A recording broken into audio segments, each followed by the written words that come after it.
I tell a story all the time of the Armenian earthquake, where a boy asked his father to take him with him to drop him off at school one morning. And the little boy's name was Armand. And Armand was sitting at the breakfast table with his father. And Armand said, "Daddy, would you take me to school today?" And the father said, "I'm real busy. I need to hurry up and get to work." The little boy begged their father. He said, "Please, Daddy, take me to school." The father said, "All right, hurry up, eat your breakfast. I'll take you to school." And so the little boy was so happy, he jumped up, grabbed his lunchbox, and his dad started walking super fast. You know how little boys do? They took 2-3 steps. For every step his daddy took, he took 2. And he was keeping up with his daddy. He was so excited. Daddy was dropping me off to school. They get to the schoolhouse, and his father hands him his lunchbox and says, "All right, son, have a good day at school. Listen to your teachers. Learn everything they tell you." The little boy said, "Daddy, I have one more request." And Dad said, "What, Armand?" He said, "I want you to pick me up after school." The dad said, I might be busy at work. I don't know if I can get back." He said, "All right, I'll tell you what, I'll skip lunch and I'll get back and I'll pick you up from school." He said, "Daddy, do you promise?" The father said, "I promise." The little boy was so happy, he just skipped off into school. Father hurried up, got to work at the factory where he worked, and he started working. And within an hour and a half of working, the ground began to shake. The building walls began to shake. A massive earthquake hit Armenia. The building began to collapse, and the father runs outside into the street to see all of the other buildings begin to crumble and fall. And his mind goes to his son at the school, and the father begins to run back across town towards the school. And when he gets there, the building is just a pile of rubble. Other parents have already gathered, and they're weeping at the expectation that all of the children are dead. The father looks for landmarks and finds a section of the school where he knows his son's classroom is, and he climbs up on the rubble and he begins to grab concrete and throw it aside.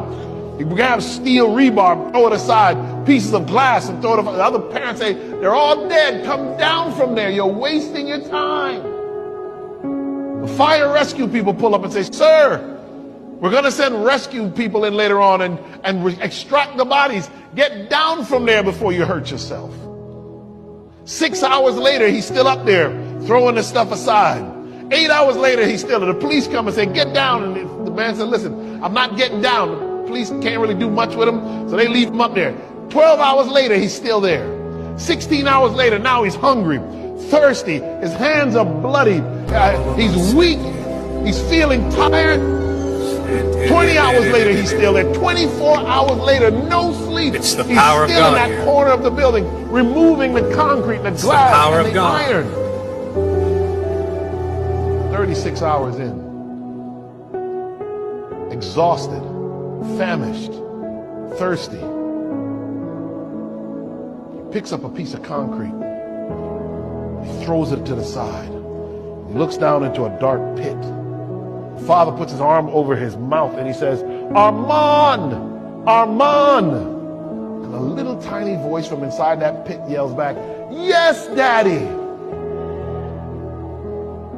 The father says, "Armand, are you okay?" He says, "Daddy, some of us are hurt and all of us are hungry."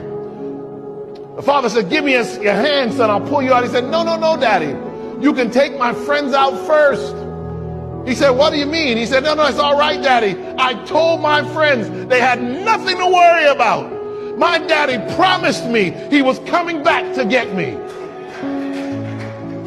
Church, let me tell you something. This world is shaken by spiritual earthquakes. And it's soon going to be, what we're dealing now is just the beginning of sorrows. You got to tell your friends your daddy's coming back to get you. No matter how bad this world looks, our Father is on his way. And I praise God that we have not been left on this wretched planet to live and die lives that seem meaningless, but in fact, we have an eternity to look forward to. And I am going to live for Christ now so I can live with him forever.